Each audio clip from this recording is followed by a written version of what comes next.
Borobudur dan kisah Nabi Sulaiman terus menyelimuti kita dengan misteri yang memikat. Setelah berbagai fakta mengejutkan terungkap tentang keagungan Borobudur, perhatian kita tertuju pada relief tabut dan patung Buddha belum selesai yang memancarkan harmoni mendalam dengan kisah-kisah dalam Al-Quran. Keduanya seolah menjadi benang merah yang menghubungkan sejarah besar Nabi Sulaiman dengan jejak peradaban yang ada di tanah Indonesia. Apakah ini kebetulan, ataukah ada cerita besar yang belum terungkap? Mari kita jelajahi lebih dalam dan temukan kebenaran di balik kisah yang menunggu untuk diceritakan.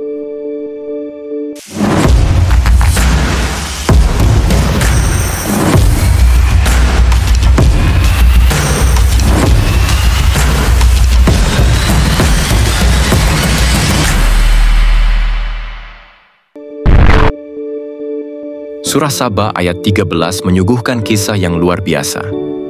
Bagaimana para jin bekerja untuk Nabi Sulaiman, mewujudkan segala keinginannya. Mereka membangun gedung-gedung megah, membuat patung-patung indah, piring-piring raksasa, hingga periuk-periuk besar. Salah satu karya yang mereka ciptakan adalah tamatsil. Patung atau relief yang bukan untuk disembah, melainkan untuk memperindah suatu tempat. Teori menarik muncul saat kita menghubungkan kisah ini dengan keberadaan Candi Borobudur dan Prambanan. Patung-patung Buddha yang menghiasi Borobudur tampaknya selaras dengan deskripsi tamatsil dalam Al-Quran. Sementara itu, gedung tinggi yang disebutkan dalam ayat ini mengingatkan kita pada megahnya Candi Prambanan yang hanya berjarak sekitar 53 km dari Borobudur. Relief Candi Borobudur menyimpan keindahan yang tak hanya memanjakan mata, tetapi juga menyimpan kisah yang seakan berbicara kepada kita. Dalam beberapa frame reliefnya, terlihat motif bunga yang penuh detail dan burung-burung yang seolah tengah berkicau.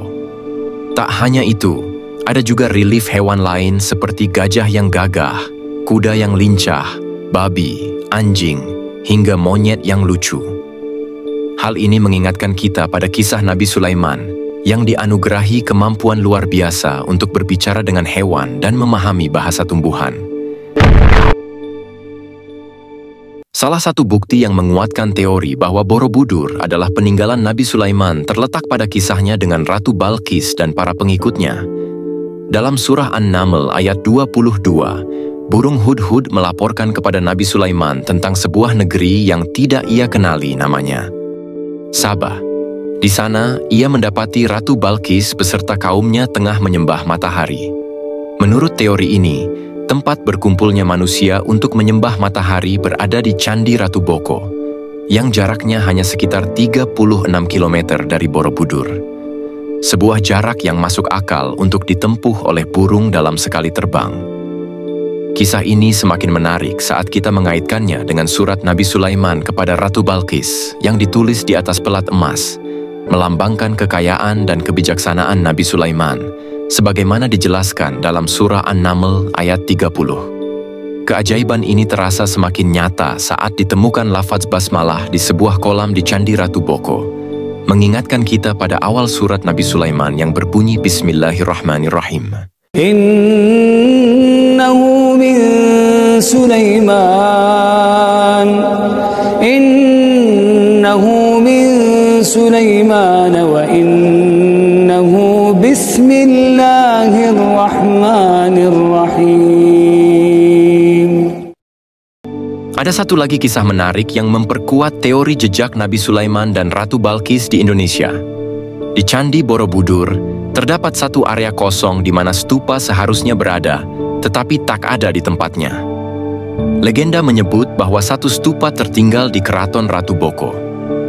Hal ini memunculkan gagasan bahwa Borobudur dipindahkan dari Boko pada masa Nabi Sulaiman dengan kekuatan luar biasa, dibantu oleh para jin yang tunduk atas perintahnya. Argumen ini semakin kuat dengan fakta bahwa di Candi Ratu Boko memang hanya tersisa beberapa stupa.